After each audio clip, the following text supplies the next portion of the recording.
syarrul lakum. Dan terkadang sesuatu yang kamu sukai belum tentu baik untuk kamu. Kita ini kadang-kadang sering menemui sesuatu yang kita sukai, ternyata malah menjadi keburukan untuk diri kita.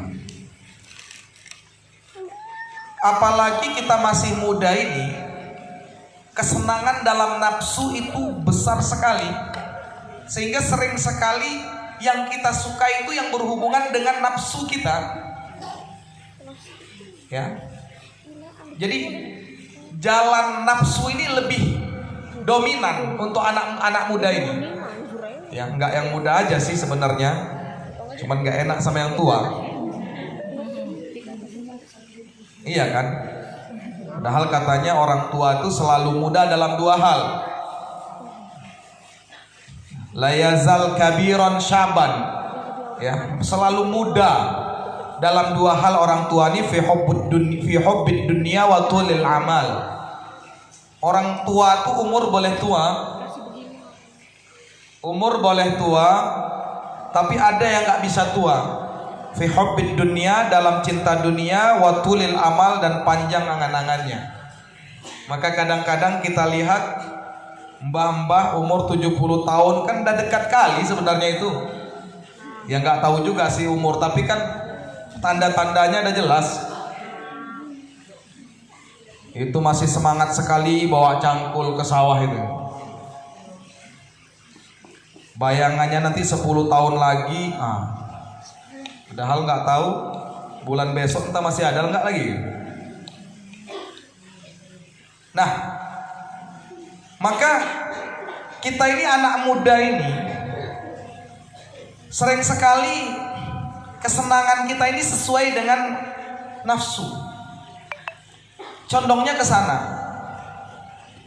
Nah, maka kalau kita melihat daripada firman Allah ini, asa an tuhibbu syai'an wa huwa syarrul lakum. Kadang-kadang kamu menyukai sesuatu tapi ternyata buruk untukmu. Dan banyak kesukaan-kesukaan anak muda nih, kesenangan-kesenangan anak muda ini yang buruk untuk dia padahal itu.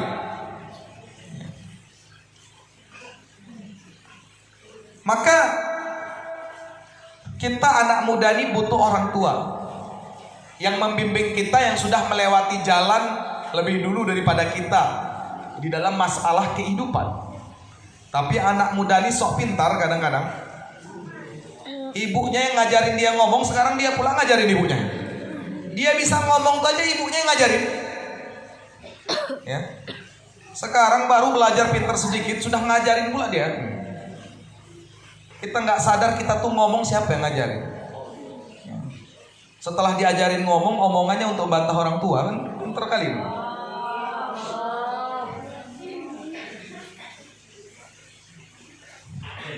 Emak nih nggak tahu, nggak paham, ya kan? Di rumah aja sih. Ya. Emak nih belum belajar, aku udah belajar. Ya. Emak nih udah tua, diem aja, nggak ngerti. Malaikat aja ketawa nengoknya kayak gitu. Kamu tuh loh ngomong yang ngajarin orang tuamu.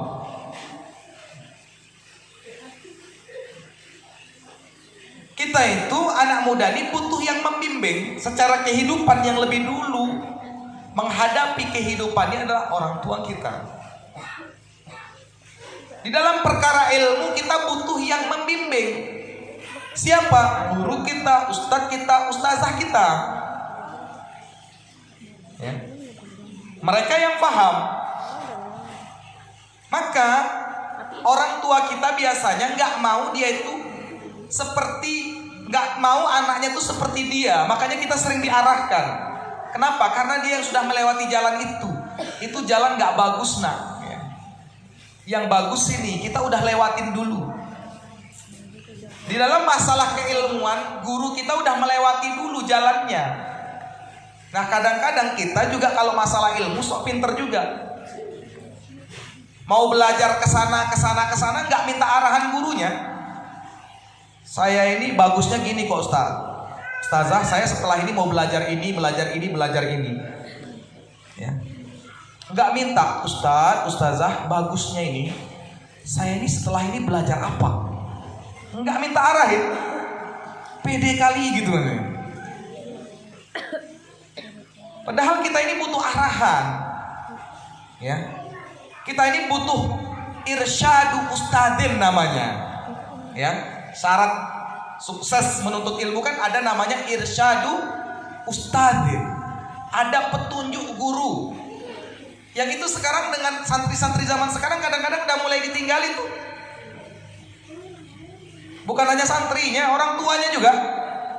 Ustadz, tolong cara ngajarin anak saya begini Ustadz caranya Ustadz. Ya kan nggak bisa caranya gitu Ustadz. Ya. Orang tuanya pula ngajarin. Kalau saya dalam hati saya pikir ngapa nggak buka pondok aja bapak nih ya gitu. Iya kan. Saya sering sampaikan. Kadang-kadang kita tuh mau menuntut ilmu, tapi jalan penuntut ilmu nggak kita ikuti, itu yang jadi masalah. Ustadz itu Masya Allah luar biasa sekali, ustazah itu pinter, alimah, hafizah luar biasa sekali. Orang tua terkagum-kagum, santri pun terkagum-kagum. Datanglah ke pondok itu, ya, biar diajarin dengan ustadz itu, dengan ustazah itu. Biar apa? Biar anaknya bisa sama dengan ustazah itu dan ustadz itu, kan begitu. Tapi aturannya buat sendiri. Seharusnya kan, Ustadz, Masya Allah ilmu antum luar biasa Ustadz, saya pingin sekali anak saya seperti antum Ustadz. Gimana caranya dulu Ustadz antum mondok kok bisa seperti itu? Dulu Ustadz makannya apa Ustadz? Tolong anak saya dikasih makanan yang sama dengan Ustadz dulu Ustadz. Ah, ini baru yang paham itu begitu ini. Dulu Ustadz itu dulu tidurnya alasnya gimana Ustadz? Nah, tolong alas tidur anak saya juga dikasih yang begitu. Ustadz, dulu Ustadz tidur malamnya jam berapa Ustadz? Nah, tolong anak saya juga kasih tidur jam segitu Ustadz. Ustadz, dulu Ustadz makannya lauknya apa Ustadz? Anak saya tolong kasih makan lauk itu juga. Samakan prosesnya, maka hasilnya akan sama. Tapi jangan pernah berhayal hasil sama, proses beda. Ya. Maunya gitu sekarang. Anak saya nggak bisa tidur sembarangan. Anak saya nggak bisa makan sembarangan. Ustadz, saya pun nggak mau kalau mondok sembarangan. Tapi hasil mau sama. Tapi saya maunya seperti Ustadz. Nah, maka saya sering sampaikan, banyak orang ingin sukses tapi tidak suka proses. Suksesnya mau, prosesnya nggak mau. Ya. Bosen, cepat ngambek, ya. Padahal tidak akan mungkin orang penuntut ilmu, dikata Imam Syafi'i, tidak akan mungkin dia akan berhasil kalau orang menuntut ilmu ini punya sifat namanya tamallul. Tamallul ini cepat bosan. Sini sedikit bosan, sini sedikit bosan, sini sedikit bosan, ya. Nggak mungkin. Bukan hanya dalam perkara ilmu, dalam perkara dunia pun orang bosenan itu nggak sukses-sukses. Jual bakso bentar bosen, jual sate bentar bosen, jual cilok bentar bosen, ya. Apa? Jual bosen, nggak akan berhasil. Lihat titik keberhasilan orang dalam perkara dunia pun ketika dia sudah istiqomah dengan satu perkara itu, walaupun dia menjadi pemungut sampah barang rongsokan itu. Ketika istiqomah, ada orang sekarang sudah jadi bos rongsokan, ya. Nggak bosan. Nah, bagaimana dalam perkara ilmu? Dan dalam perkara ilmu ini harus dengan kekurangan, ya. Jadi orang ketika menuntut ilmu itu dalam kondisi memang fidzillin nafsi, di dalam hinanya diri dia, wadikil aishi, dan sempitnya kehidupan dia, ya. Itu orang menuntut ilmu. Jadi orang ketika nuntut ilmu kok kurang uang tuh bagus nih, calon-calon ciri-ciri kesuksesan kata Imam Syafi'i itu. Nuntut ilmu kurang uang, ya. Apa kata Imam Syafi'i? Dulu saya ketika nuntut ilmu, ya, wa kuntu atlubul qirtas fayasuru alayya. Saya cari kertas saja sulitnya minta ampun. Ya. Nah, maka ini proses untuk menuju kesuksesan tadi. Nah, maka bagaimana kita ini pahami banyak sekali perkara-perkara yang sebenarnya tidak kita sukai, tapi ini adalah kebaikan untuk kita. Karena Allah ini nggak mau kita susah, Allah ini nggak mau kita menderita. Cuman kita lebih milih menderita. Kenapa? Karena kita keluar daripada tuntunan kehidupan kita. Ibarat tadi suruh isinya oli, nama mereknya ini, malah kita isi minyak goreng. Kita ini sekarang tuh disuruh apa oleh Allah? Apa perintah Allah kepada diri kita saat ini? Maka itu adalah kebahagiaan kita. Ya, saat ini loh. Kalian saat ini apa perintah Allah kepada kalian? Itu yang kalian lakukan. Ya. Karena kita selalu dihadapkan dengan dua perkara dalam hidup ini. Ketika bangun jam 3 malam, kita akan dihadapi dua perkara ini. Tidur lagi atau tahajud. Ya. Coba biasakan di dalam pilihan itu pilih pilihan terbaik. Ya, pilihan terbaik, selalu pilih pilihan terbaik. Maka kalian akan merasakan kebahagiaan dalam hidup kalian. Ya. Pernahkah kalian di awal pagi kalian awali dengan tahajud, baca Quran, sholat subuh, kemudian setelah subuh zikir misalnya, kalian pernah nggak rasakan hari itu betapa leganya, betapa nyamannya kehidupan kalian? Tapi pernahkah sebaliknya, ketika malam itu, ya, akhir daripada malam itu kalian habiskan untuk perkara yang sia-sia, maka bagaimana hari itu kalian rasakan? Ini sebenarnya perkara yang jelas-jelas di dalam kehidupan kita itu. Masalah bahagia dan tidaknya hidup kita itu adalah pilihan kita. Karena Allah nggak mau kita susah. Allah nggak mau susah. Ya. Allah yuridu bikumul yusra. Allah ingin kepada kamu itu kemudahan. Wala yuridu bikumul usra. Allah nggak mau kamu sulit. Allah nggak mau kamu susah. Cuman kita yang minta susah, kita yang minta sulit. Ya. Karena apa? Karena jalan hidup kita tidak sesuai dengan apa yang Allah kehendaki. Ya. Wailul lil mukadzibin, kata Allah. Celaka bagi orang yang berdusta. Ketika kita ini dihadapkan dengan satu pertanyaan dan kita memiliki dua pilihan, pilihan jujur atau bohong. Kalau kita pilih jujur, kita akan bahagia. Kalau kita pilih bohong, kayaknya kita akan selamat.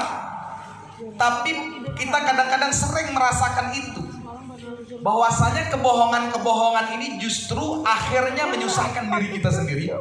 Maka Allah katakan wailul lil mukadzibin, celaka orang yang dia ini berbohong.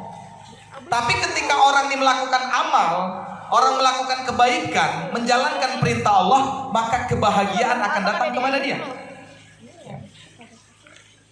Kesenangan. Ya, lakukan amal, maka kamu senang. Tinggalkan amal, kamu akan susah. Wa may yattaqillaha wa rasulahu faqad faza fawzan 'azima. Barang siapa yang dia taat kepada Allah dan Rasulnya, maka dia telah senang, bahagia, sukses, menang dengan kemenangan yang besar. Senang, ya, bahagia. Allah akan berikan namanya hayatan thayyibah bagi orang yang mau beramal soleh. Kehidupan yang baik, ya, pertemanan-pertemanan yang dilandasi dengan agama, pertemanan itu akan menjadi pertemanan yang baik, yang menyenangkan. Rumah tangga yang didasari dengan amal, yang didasari dengan agama, didasari dengan syariat, maka rumah tangga itu menjadi rumah tangga yang nyaman, rumah tangga yang menyenangkan. Ya, suami taat, istri senang, istri taat, suami senang, anak taat, suami istri senang, guru taat, murid senang, murid taat, guru senang. Ketika ketaatan ini wujud, maka akan mewujudkan kesenangan, ya, mewujudkan kebahagiaan dimanapun tempatnya. Maka bentuklah ketaatan itu pada diri kita, maka bersiap-siaplah untuk bahagia. Begitu ya. Berbuat ketaatan itu. Nah, tujuan kita mondok ini, tujuan kita belajar ini bukan hanya masalah bisa bahasa Arab, bukan hanya masalah hafal Quran 30 juz, tapi kita paham bahwasannya amal ini adalah tujuan daripada ilmu itu. Kita tahu hukum daripada amal sehingga kita bisa mengamalkannya. Ya, sehingga kita bisa mengamalkannya dan kita tahu cara mengamalkan yang benar. Begitu. Nah, terkadang kita ini lupa, kita ini hanya berhenti di sebatas ilmunya, lupa amalnya. Semakin lama mondok, amalnya semakin hilang. Dulu awal-awal mondok masih rajin sekali baca Qur'annya. Awal-awal mondoknya zikirnya masih terjaga. Lama-lama kok hilang murojaahnya. Lama-lama kok hilang zikirnya. Ya, yang ada alat zikirnya aja. Alat zikirnya besar-besar sekarang di sini, masya Allah, ya. Terlihat solihah sekali gitu, ada. Sekarang kan, masya Allah, sudah jadi hiasan kan di tangan. Bukan nggak boleh, tapi maksudnya jangan lupa, ya, jangan lupa hati yang selalu ingat kepada Allah dalam setiap saat, dalam setiap keadaan, dalam setiap kondisi kita ingat kepada Allah. Ya, lagi masak ingat dengan Allah. Lagi nyuci ingat dengan Allah. Sehingga apa? Itulah zikir yang sebenarnya, ya kan? Ingatnya kepada Allah.